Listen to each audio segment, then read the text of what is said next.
साबिक मेयर कराची और मुत्तहदा कौमी मूवमेंट के रहनुमा मुस्तफ़ा कमाल ने पीपल्स पार्टी पर सिंध को तबाह करने का इल्जाम आयद कर दिया। प्रोग्राम लाइफ दादिल शाहजेब में गुफ्तगू करते हुए दावा किया कि पीपल्स पार्टी कराची की टीम बिलावल के दुश्मनों में इजाफा करके वज़ीर आज़म की सीट और बिलावल भुट्टो के दरमियान बारूदी सुरंगें बिछा रही है। पार्टी ने 15 सालों में क्या दिया है हमें? यहाँ पे कराची दुनिया का 12 तेजी से तरक्की करने वाला शहर था मेरे ज़माने में।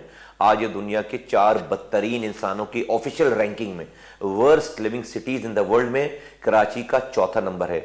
इस सारी कारकर्दगी और फिर उनका एरोगेंस जो वो कराची में कर रहे हैं, उनकी जो कराची की टीम है वो बिलावल भुट्टो जरदारी के और दुश्मन बना रहे हैं। वो उनका एरोगेंस खत्म नहीं हो रहा।